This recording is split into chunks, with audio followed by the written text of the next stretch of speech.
명심보감 효행편에 관한 강의를 계속 진행하도록 하겠습니다. 지난 시간에는 효행편에 관한 내용이지만 이번 시간에는 효행속편이라고 해서 신라 때 사람인 효자 손순이라는 사람의 이야기와 또 조선 때의 사람인 효자 도시에 관한 효행을 기록한 이야기의 부분입니다.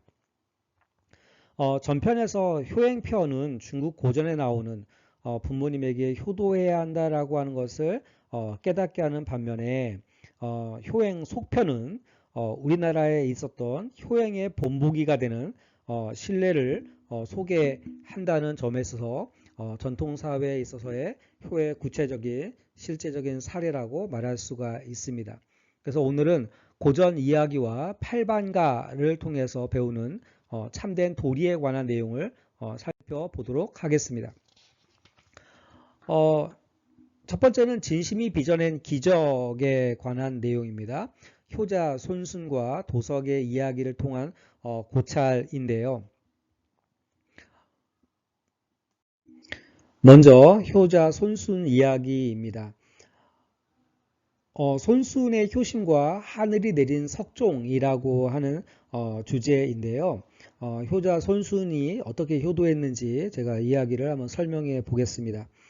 손순의 집은 가난했습니다. 그래서 그의 아내와 함께 남의 집 품팔이를 하면서 어렵게 어머니를 봉양하면서 살았는데 그 집 아이가 어머니의 밥을 빼앗아 먹은 거예요. 그랬더니 손순이 아내에게 하는 말이 아이가 어머니의 밥을 빼앗아 먹는데 아이는 다시 낳으면 되지만 어머니는 다시 모시기가 어렵다라고 하면서 아이를 업고 귀추산이라고 하는 곳에 가서 땅을 파고 아이를 묻으려고 했답니다. 물론 상식적으로 이해가 안 되는 행동이죠. 그런데 이 손순이 생각하는 뭐냐면 아이는 다시 임신해서 아이를 낳으면 되지만 부모님은 돌아가시면 다시 낳을 수가 없으니 아이보다는 부모님을 더 우선시해야 한다라고 하는 것이죠. 그렇다고 해서 진짜 뭐 아이를 산에다가 묻어야 된다라고 하는 것은 아니고요. 그러자 갑자기 이상하게 생긴 돌종이 나왔다. 손순이 놀라서 시험 삼아서 두들겼는데 그 소리가 은은하여 듣기가 좋았답니다. 아내가 말하기를 이런 기이한 물건을 얻은 것은 이 아이의 복이니 파묻어서는 안 됩니다 라고 이야기한 거죠. 손순이 아이를 데리고 종을 갖고 돌아와 들보에 걸어놓고 띵띵띵 이제 종을 쳤답니다. 왕이 종소리를 듣고 맑고 멀리서 들리는 것을 이상하게 여겨서 그 사실을 조사하여 아내에게 말하기를 옛날에 곽거가 아들을 묻었더니 하늘이 금솥을 내려 주었는데 이제 손순이 아이를 묻으려 할 때 땅에서 돌종이 나왔으니 앞뒤의 일이 서로 같구나 라고 손순의 효도를 칭찬하면서 집 한 채를 내리고 해마다 쌀 50석을 주었다 라고 기록되어 있습니다. 효행이라고 하는 것은 인간사의 가장 기본적인 일이겠죠. 효라고 하는 것은 자신이 태어난 근원적인 뿌리에 대한 성찰인 동시에 자신으로부터 비롯되는 미래에 대한 소망을 담고 있습니다. 뿌리에 대한 성찰이 없다면 미래에 대한 소망도 있을 수가 없겠죠. 결국에는 과거에 대한 이해가 없다면 현재에 대한 이해도 없는 거고 또 미래에 대한 기대도 있을 수가 없기 때문입니다. 우리나라는 옛날부터 동방예의지국이라고 했는데 이런 것은 우리 뿌리에 대한 성찰, 또 부모님에 대한 성찰, 또 조상에 대한 성찰 그런 것들이 결국에는 미래와 자녀에 대한 소망으로 충만했기 때문에 가능하다라고 할 수가 있는 것이죠. 손순의 경우를 보면 부모 봉양을 위해서 걸림돌이 된다면 자식까지도 버리려고 했던 것입니다. 물론 너무 극단적인 경우이지만 이는 어떤 그 일찍이 그런 뿌리에 대한 깊은 성찰이 있었다라고 말할 수가 있는 것이고 자식은 다시 낳을 수 있지만 부모는 다시 모시기 어렵다는 말은 핵가족 시대에서 우리가 많은 것들을 생각하게 만든다라고 할 수가 있겠죠. 핵가족은 결국에는 부모와 자녀가 살아가는 가족의 형태이기 때문에 우리는 자녀에 대한 사랑과 자녀에 대한 관심은 매우 높으나 상대적으로 부모님에 대한 관심과 부모님에 대한 사랑은 사실은 자녀에 대한 사랑만큼 미치지 못한다라고 하는 것을 우리가 이제 생각하게 되는데요. 효자 손수는 반대로 자녀에 대한 사랑도 중요하지만 부모에 대한 사랑이 더 커야 한다라고 하는 것을 우리에게 보여줍니다.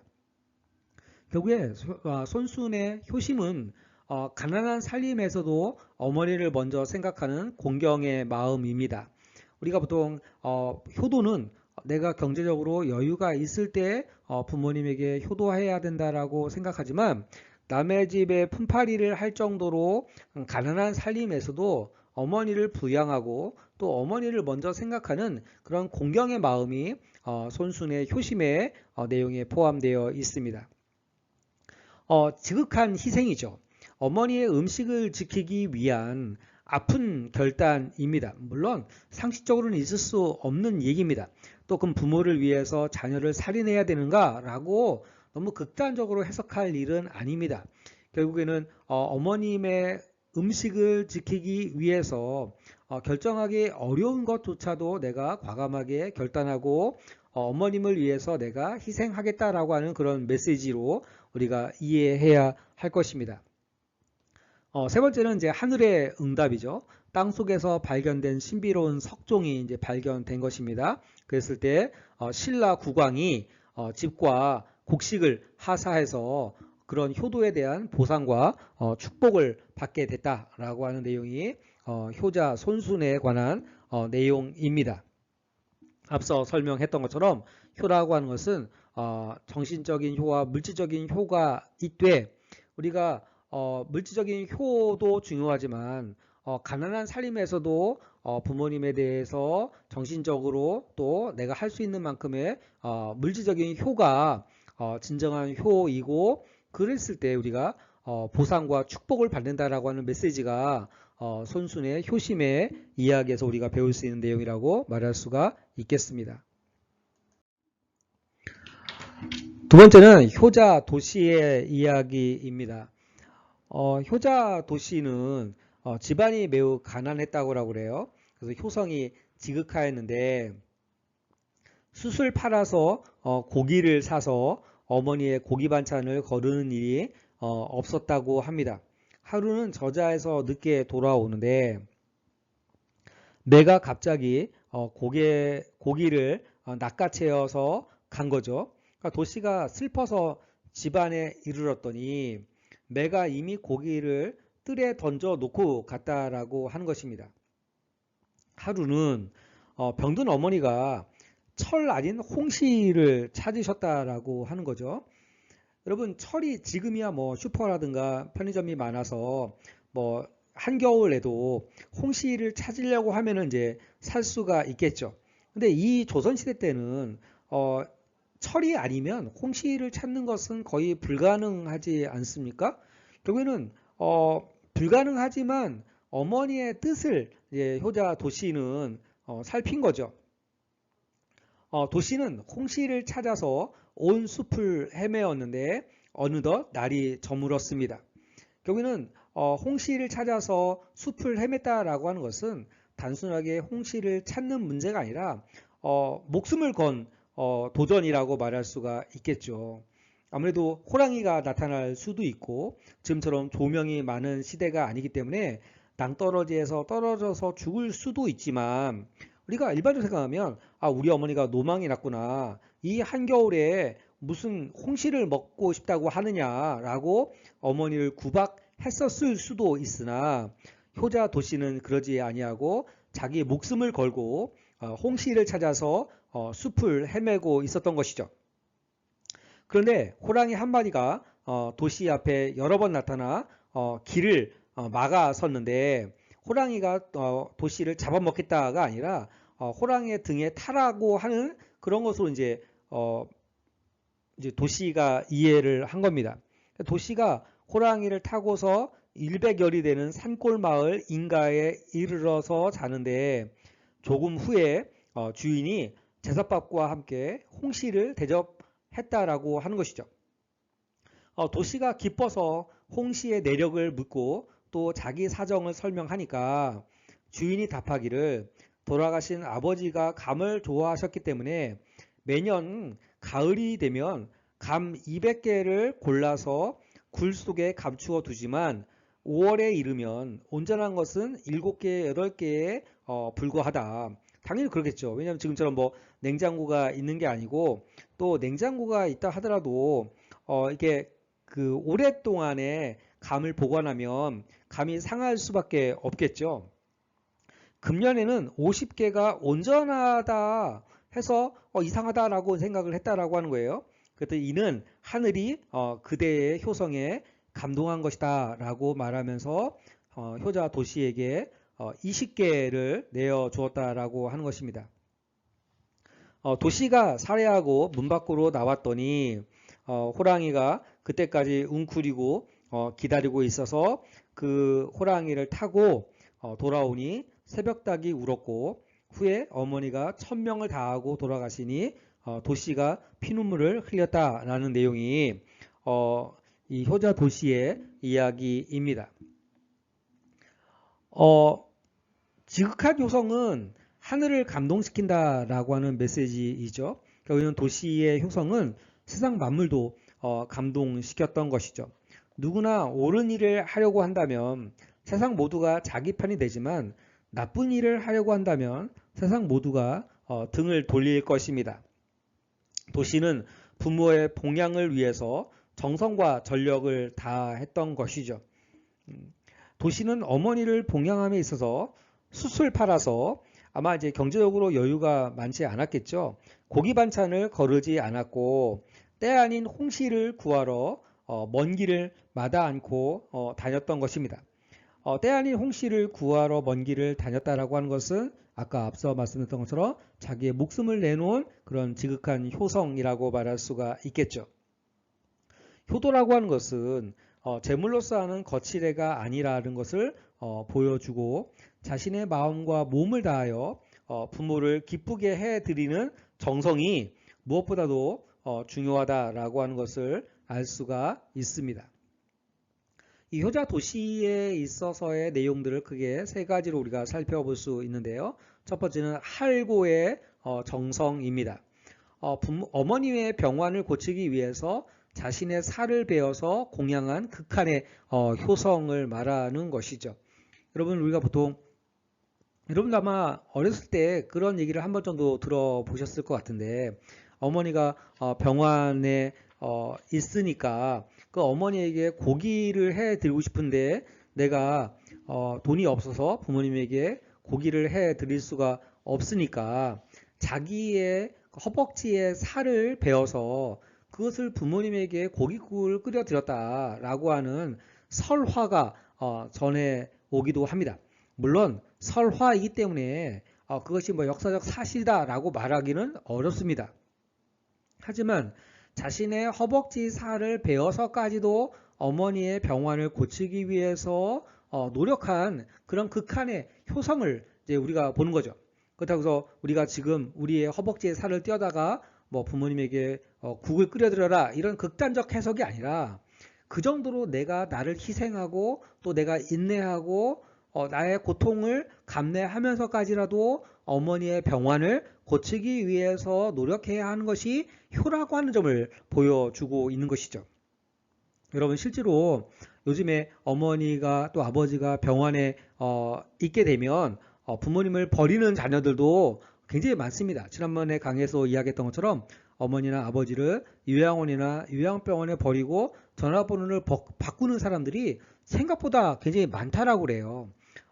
병환을 고치기 위해서 노력할 것이 아니라 부모님이 이제 병환에 걸리면 이제 내가 이제 그 어머니나 아버지를 더 부양해야 되잖아요. 근데 그런 노고로 자기의 그런 수고로움을 피하기 위해서 부모님을 버리는 현대 사회에 대한 따끔한 경고라고 말할 수가 있는 것이죠.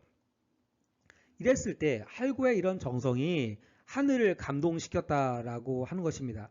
형식이 아니라 진심이 하늘에 닿아서 기적적인 쾌유를 불러온 것이죠. 여러분 진심은 통한다 이런 얘기를 이제 우리가 하게 되는데 그냥 형식적으로 부모님에 대한 효라고 하는 것이 단순한 물질적인 효뿐만 아니라 진심으로 부모님을 존경하는 마음을 가져야 한다라고 이야기했는데, 이것이 효라고 하는 것이 형식이 아니라 진심이어야 한다라고 하는 것이고, 진심에 의한 효라고 하는 것이 하늘에 닿아서 하늘을 감동시키고 기적적인 그런 쾌유를 가져왔다라고 하는 것입니다. 오늘의 교훈은 결국에는 효라고 하는 것은 부모를 향한 간절한 마음에서부터 시작된다라고 하는 것을 시사합니다. 우리가 부모님에 의해서 양육되어지고 결혼하게 되면, 사실은 내 가정을 갖게 되면 어쩔 수 없이 부모님에 대한 관심이 줄어들 수밖에 없습니다.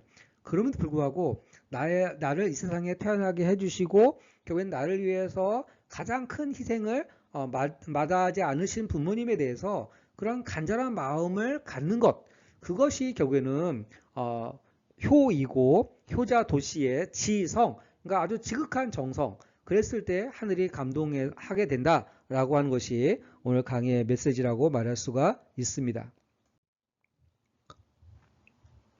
두 번째는 팔반가에 관한 내용입니다. 팔반가는 어버이와 자식에 대한 반대의 마음이다 라고 하는 건데요. 팔반가는 자식을 대하는 마음과 부모님에 대한 마음이 반대라는 점을 노래 형식으로 비교하여 부모에게 효도해야 한다라고 하는 것을 권장하는 부분입니다. 결국에는 자식이 부모를 생각하는 마음과 부모가 자식을 생각하는 마음이 다르다라고 하는 것을 통해서 부모에게 효도해야 한다라고 하는 것을 권장하는 것이죠. 자식은 사실은 부모님에 대해서 이기적인 면이 있습니다. 하지만 부모님은 사실 그런 이기적인 마음을 가지고 자식을 키울 수가 없기 때문에 이런 부모의 마음과 자녀의 마음이 비교됨으로써 오히려 부모님에게 더 효도해야 한다라고 하는 것이죠. 앞선 강의에서 결국에는 유산 때문에, 돈 때문에 결국에는 부모의 집에 도둑으로 들어가서 부모를 테이프로 입을 막고 또 끈으로 부모를 결박시키고 돈을 훔쳐간 그런 아들이 검거된 적이 있었는데, 그 정도이면 아니 네가 자식인데 어떻게 그럴 수가 있느냐라고 하면서 사실은 자녀를 용서하지 않을 수도 있겠으나 부모는 그 아들이 처벌받기 원하지 않았다라고 하는 것이죠. 이러한 예시는 부모의 마음과 또 자녀의 마음이 얼마나 다른지를 잘 보여주고 있고, 이런 비교를 통해서 우리가 부모에게 효도해야 한다라고 하는 것을 여실히 보여준다라고 말할 수가 있는 것입니다. 설사 내 손발을 묶고 또 입에다가 테이프를 붙여서 도둑질을 한 아들이지만 혹시 처벌을 받아서 전과가 남아서 사회생활을 못하거나 또 손가락질을 받는 것을 걱정하는 부모의 마음은 자식이 결코 이해하지 못하는 마음이라는 것이죠. 이런 팔반가의 내용은 자식은 사랑하되 부모에게 효도하지 않는다고 꾸짖는 내용으로 원래는 8가지의 내용이었지만 여기서는 우선 크게 한 2가지 정도만 한번 설명해 보도록 하겠습니다. 팔반가의 마음은 반대의 마음이다 라고 하는 것인데, 앞서 설명했던 것처럼 아무리 어려운 상황에서도 자녀를 위해서는 아낌없이 쏟아붓는 무한한 사랑과 인내의 마음이 부모의 마음이라고 말할 수가 있겠죠. 우리가 자녀를 키울 때 경제적으로 여유가 있어서 자녀의 뒷바라지를 하는 것이 아니라 내가 갖고 싶은 거 갖지 않고 내가 쓰고 싶은 거 쓰지 않고 어려운 상황이지만 자녀가 공부하겠다면 또 자녀의 뒷바라지를 위해서는 아낌없이 쏟아붓는 전혀 계산적이지 않고 전혀 이기적이지 않은 그런 무한한 사랑과 인내가 결국에는 자녀를 향하는 부모의 마음이라고 말할 수가 있습니다. 부모를 향할 때는 자녀에게 쏟는 노력의 절반도 미치지 못하여 쉽게 짜증내고 인색하는 우리의 모습을 대비할 수 있습니다. 보통 우리가 자녀를 낳아서 대학생까지 키우는데 보통 비용을 따진다면 한 3억 정도가 든다고 그래요. 그러니까 그러니까 요즘에 이제 저출산하는 이유가 자녀의 양육비가 너무 많이 들기 때문에 아이를 낳지 않는 경우도 있는데요. 근데 사실은 이제 우리가 결혼해서 경제 활동을 하면서 부모가 나에게 그런 매덕의 그런 무한한 헌신을 했음에도 불구하고 부모를 부양할 때 내 자녀에게 내 자녀의 교육비라든가 생활비 때문에 부모에 대해서 경제적 부양에 인색한 경우가 있거든요. 자녀에게 쏟는 노력의 절반도 미치지 못한다라고 하는 것입니다. 또 부모가 노화되어서 잘 듣지 못하고 잘 보지 못하고 이해하지 못한다고 해서 뭐 쉽게 막 짜증을 내고 또 부모에게 인색하는 우리의 모습을 보면 부모의 마음과 자녀의 마음이 얼마나 다른지를 여실히 보여준다라고 할 수가 있죠. 어버이의 마음과 자녀의 마음이 어떻게 다른지를 사랑과 노력의 비대칭성 비교라는 내용을 통해서 한번 설명해 보도록 하겠습니다. PPT에는 없는데요. 명심보감 8반가에 이런 내용이 있다고 그래요.